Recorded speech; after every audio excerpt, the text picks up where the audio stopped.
Hi everybody, welcome to part 2 of the Netflix series. If you missed the first one, I'll link it for you, and it's also in this playlist, which will be linked at the end of today's video as well. So episode 1 was overall very over the top, very over dramatized, self-indulgent, and irrational. Although it did contain a few acceptable moments, episode 2 started to get weirder.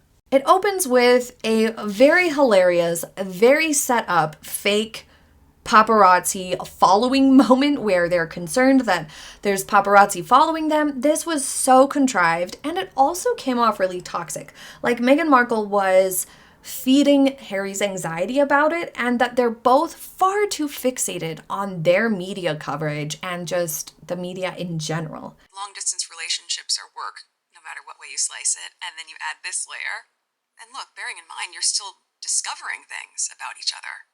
Harry obviously was irritated that articles said that Meghan was happy to be photographed, which demonstrated his obsession and controlling vibes towards the media. He didn't like how she was being portrayed. There were things that were said and the things that were written that I had to go to her to ask, and that was the hardest piece. This is kind of a relationship problem. Meghan does like the media attention. She lives for it. She was born and raised in California and idolized actors in Hollywood. And she was sort of close, loosely associated with it through her dad, who worked in Hollywood. She went and became an actress. Even though it wasn't like the most impressive career, she did go and do that and invested many years of her life pursuing that. She obviously likes the spotlight. Harry obviously feels spiteful towards the media and doesn't like those sorts of things. So instead of accepting each other for how they are and finding a way to make that work within their relationship and not be a source of conflict, instead they went into this weird space where Meghan pretended like and told Harry that she wasn't courting media attention and didn't even like it and was fearful, feeding into Harry's anxieties and making him turn around and think and believe Meghan and think that the press really was being unfair and aggressive and following them around and things like that. Very unhealthy dynamic. So Harry reveals at this part of the Netflix series, he reveals that he actually had to ask Meghan Markle for clarification on stories that had been printed about her, which shows us one of the root causes to all of this drama. Harry was surprised to learn certain things in the media about Meghan, and then he went to her to be like, is this true? This was published about you. People are saying this about you. Is it true? And she claims then that it's a lie and that people are lying about her, and it's ist. That's why they're lying about her. So now it has become a crusade over falsehoods that the Meg told Harry.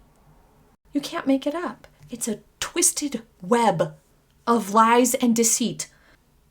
This episode focuses a little bit more on some of the backstory with Meghan. We have another version of Meghan's childhood. Doria makes a weird comment that Meghan one time told her during childhood that Doria felt more like her older controlling sister than a mom growing up. Super odd and weird of Doria to include it. I think a lot of people think that Doria only says things that Meghan wants her to say. This comment, as a mother, I would never want to say that because it removes the beautiful nature of getting to be a mother. And so it just signals either a really strange dynamic, if that's true, or saying something that doesn't necessarily put Doria in the best light, at least the way it came across in my opinion. Claims that she was a nerd growing up and single-handedly changed the dish soap commercial, which we have been over. It was a classroom assignment. Thousands of letters from thousands of schools were sent about this commercial because it was a lesson on looking for bias in media. And it was an easy target, that dish soap commercial. So, another lie or embellishment, you could say. In this episode, Meghan really wants to drive home the point that she's smart, and she is and always has been a humanitarian and feminist activist, which has been disproven. Meghan Markle, late in her Suits career, when it was clear she wasn't going to be on the show much longer, she made a request to a PR person to curate an image of an activist for her. And so this lady has come out and shared her story that she got Meghan a lot of gigs to make her look like an activist, even though she wasn't actually doing all that much. And the overly indulgent, somewhat manipulated recap of her childhood continues, and Doria reveals that she is the one who put it in Harry and Meghan's head that all of this was about race. Being somebody who was sort of on the fringe of everything that was happening, it sounds like it was maybe a situation where they kind of latched onto that, even if it wasn't fully accurate, especially because Doria wasn't present for a lot of the things that Harry and Meghan were complaining about, just listening to it after the fact. This headline that Meg was almost straight out of Compton was discussed, which was actually about Doria, not the Meg, and also it was written by an LA journalist, somebody based in California, and it was saying that Doria lives close to Compton, and so by proxy, Meghan is sort of almost from that area, or that's where Harry would come if he wanted to come and meet or spend time with Doria. Was it a miscalculation on the publisher's part to put that headline? Certainly yes, but it's just run-of-the-mill clickbait. I've read the article multiple times. I almost did an episode about it because the article and its reputation are kind of two separate things at this point. Meghan complains that she was given advice, and all of her family and friends and people close to her, as few as they were given the advice to not comment on anything, to reply no comment anytime they were asked something. And she complains about this like it's a bad thing, but it's a good thing. It prevents more story from being there. It prevents more things that the articles can include, more quotes and things that people can construe or misconstrue in various ways or interpret in different ways. It's always smart to do no comment if you're a public figure and you're asked something or your family's asked something. So she shouldn't have been complaining about it. As I said in the Oprah interview, that in and of itself is a degree of protection. Telling somebody, giving them advice to not engage, not react, say no comment, that is a form of protection. It's protecting you from getting yourself into jeopardy with press coverage. Harry says that the race element should have spurred more action and protection from the palace. I suppose that's a little bit debatable, but Harry's statement was a little bit over the top and exaggerated, which has led to this tone of not really respecting his concerns or his future statements, because he does exaggerate and act like things are more dire or serious than they really are. Little Red Schoolhouse. Are you nervous? Yes. Just go with the flow. So next they talk about this NAACP award, which they were given for standing up against racism in the royal family. I think it's safe to say that I come from a very different background than my incredible wife. Yet our lives were brought together for a reason. We share a commitment to a life of service, a responsibility to confront injustice, and a belief that the most often overlooked are the most important to listen to.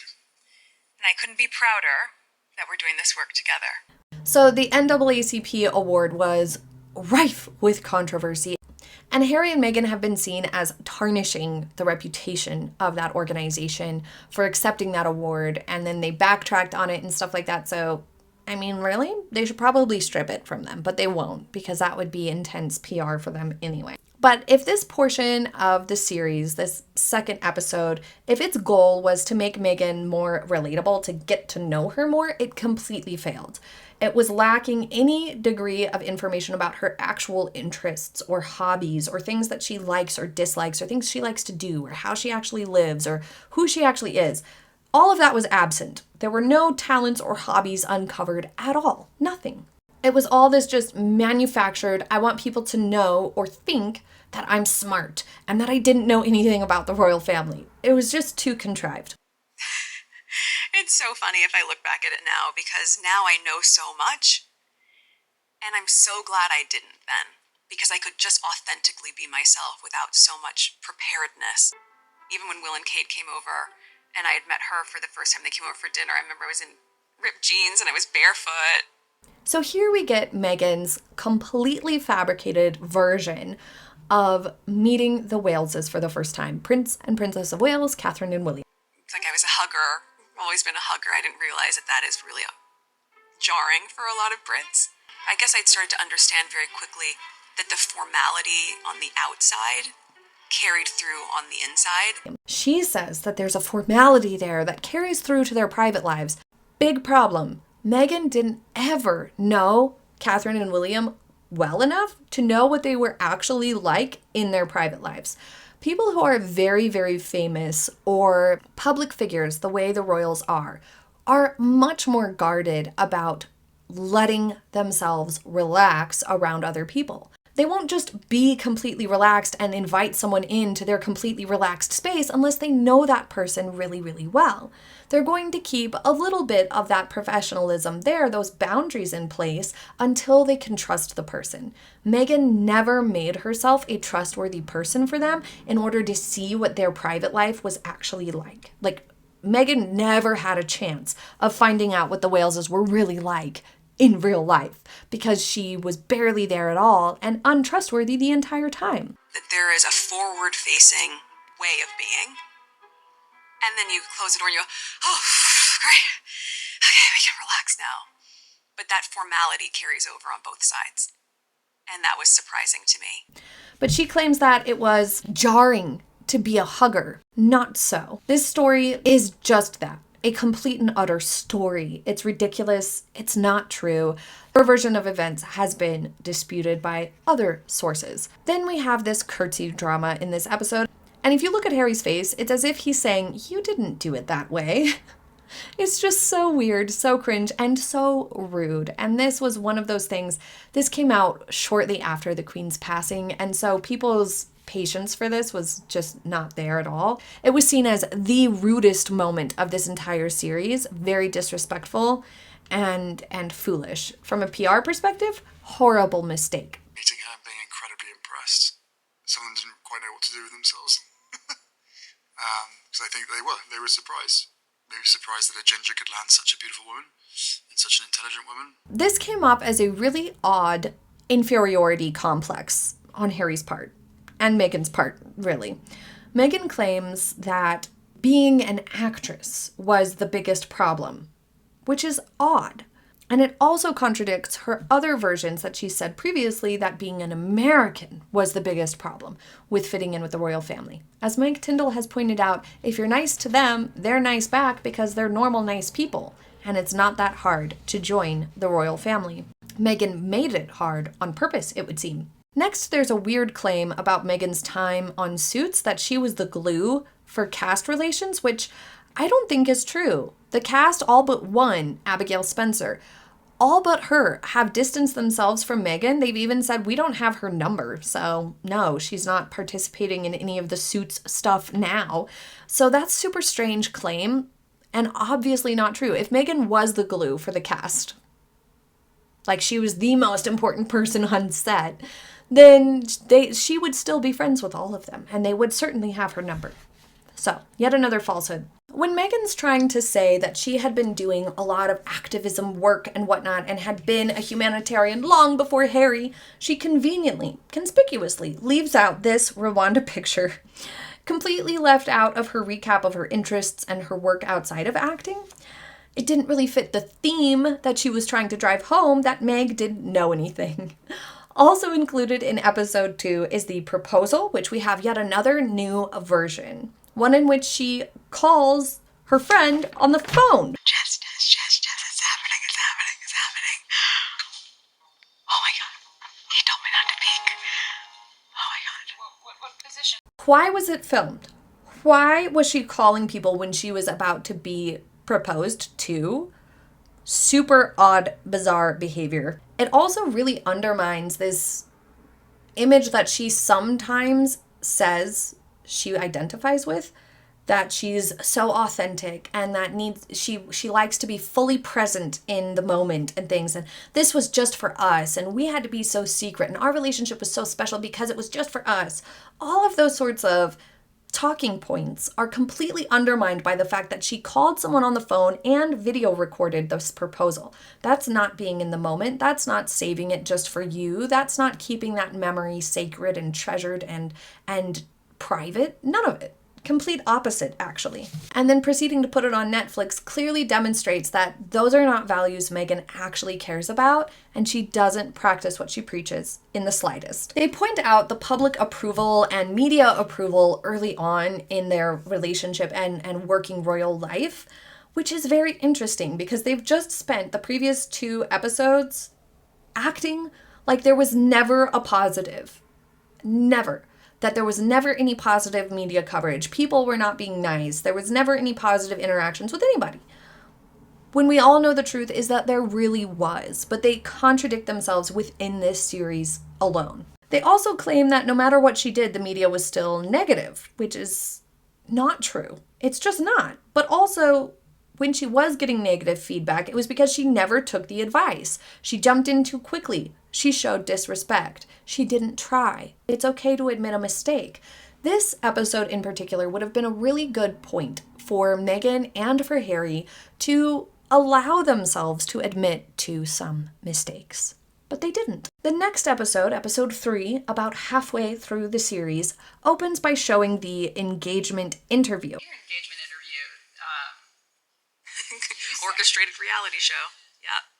This was very problematic. The people who were involved and the interviewer for the engagement interview has come out to say that is absolutely false. We provided them a list of questions so that they knew what we were going to talk about, and we were sure that they were comfortable with our questions, because if they were to say we don't really want to talk about this or that, we would have respected that. That is the extent of the pre-planning, was just normal interview courtesy of what are you going to ask? Are you okay with it? It was, rehearsed. So we did the thing out with the press, and then we went right inside, took the coat off, sat down, and did the interview. So it was all in that same moment. So that was a complete and utter lie. Like prepping you before they're going to ask you this, or how does that work?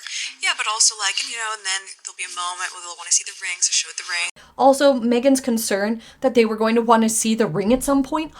Oh my gosh, why would they want to see the ring? How is that an orchestrated reality show? It's just ridiculous. But yes, so my point is we weren't allowed to tell our story because they didn't want. We've never been asked last story. Yeah, that's true. That's the consistency. That is consistent. Yeah. Until now. I guess that's why we're here. Yeah. They take a really weird approach to episode 3.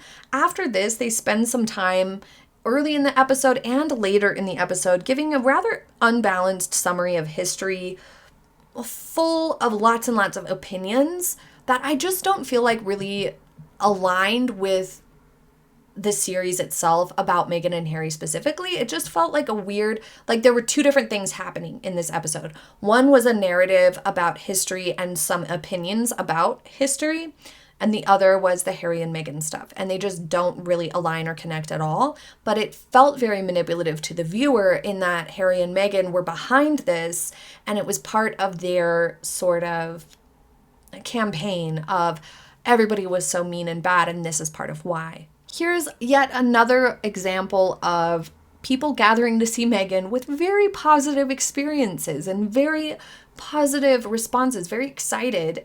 In contrast, Meghan and Harry talking about how poorly she was treated. I never saw pictures or videos of a walkabout. It's like, what's a walkabout? And here it is, another time that Harry takes on this odd smirk, like, see, she didn't know anything, after the Meg claims ignorance about what something is or about the royal family. Harry is the only one who believes Meghan. She really doesn't come across as genuine in this interview, in this series, at all. The piece I really didn't know about was the style, right? And what a woman needed to, how they needed to dress and all that sort of stuff. I know, you'd be there with the scissors, like, as I'm getting ready, like, we have 5 minutes.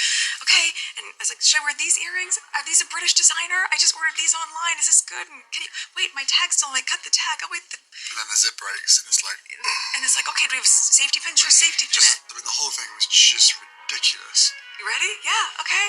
Here we have the Meg's list making another appearance. So she had previously been criticized for not supporting UK clothing brands often enough, including her wedding dress. Yes, it was a UK designer, but it was under the label of Givenchy instead of a UK label. And that matters. So this was a sort of clapback to that moment, which ultimately kind of put the onus on Harry and conveniently leaves out the fact that Catherine, Princess of Wales, offered Meghan all of her fashion contacts very early on, and Meghan rejected the list. I'll link the video for you here. And that Meghan rejected all of the help that she had been offered.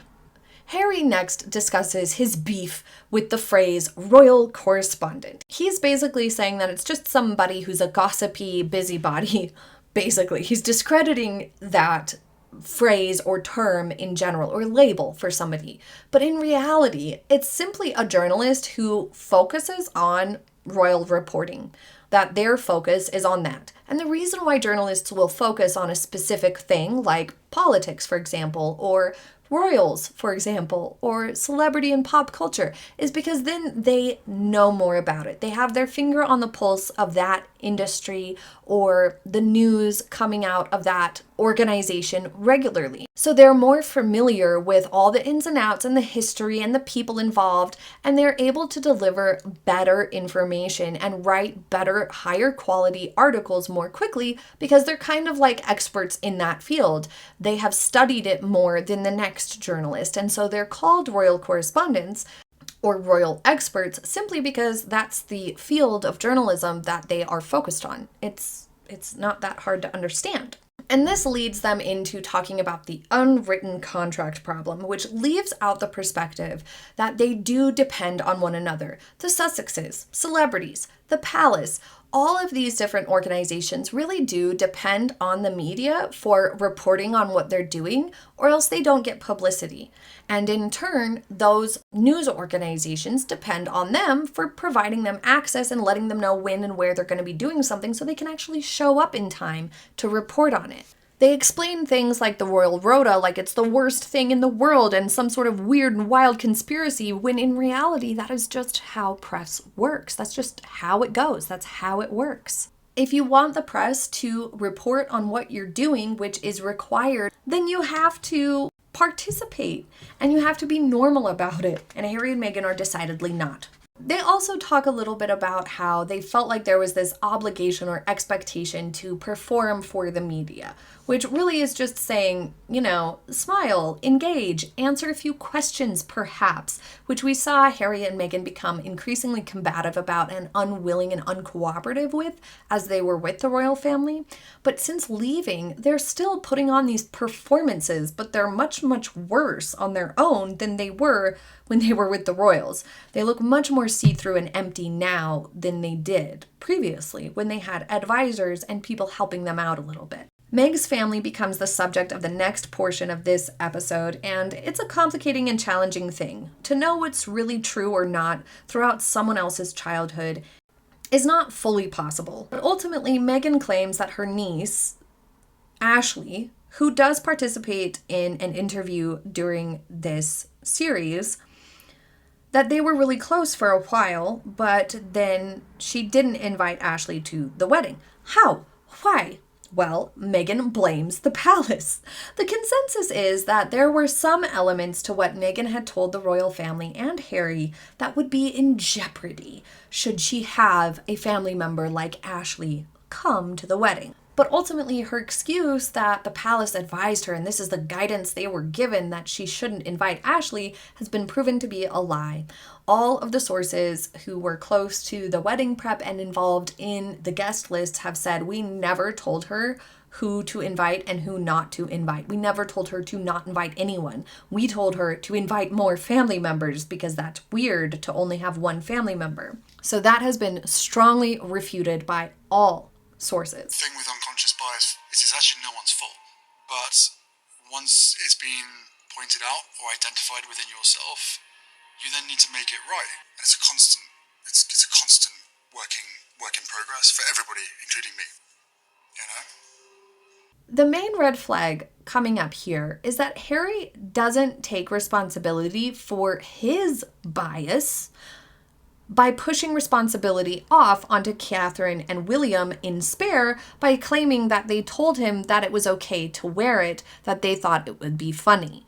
This has been disputed by sources close to the family that that's not true, but perhaps more importantly, Harry himself is talking about this and pontificating on it like he's a good example of it when he himself refuses to take full responsibility and just say, it was a mistake, I apologize for it, and leave it at that. Instead, he later tries to kind of backtrack and push responsibility away for that. That's the opposite of what he's claiming to do. Also, he looks very uncomfortable in this portion of the interview.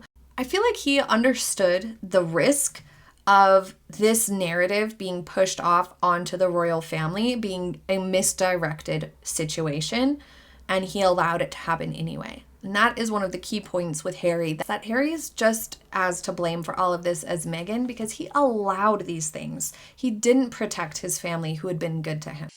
Everyone, the Duke and Duchess. Hi, how are you? Okay, thank you. Hi. Hi guys. How long have you guys been sitting in here for? In silence. I'm watching my husband over there. You see how much joy it brings him to be back on a base, and he just immediately goes back into like military banter. This is super awkward. I feel like this really encapsulates the feeling from the military community in general that there's not much respect for Harry, who's somebody who bashed their family and commander-in-chief, the Queen, and was also coddled during his time serving in the military. And then Meghan's just latched onto this situation alongside him. I don't think the military community has a whole lot of respect for Harry. And the rumor is that they showed up to this lunch like an hour or two late, and that the people had either already eaten and were just waiting around for Harry and Meghan, or that they had to wait because Harry and Meghan were late. And so it was super quiet when they came in. People just didn't really care. One of the weird claims Meghan makes during episode 3 is that she was continuing what she had already been doing before Harry by doing this work that she does now, which not really, they're completely different things. Deliberately non-controversial. Meghan was more of an activist. I didn't know that would be taboo to talk about. To me, it was just topical.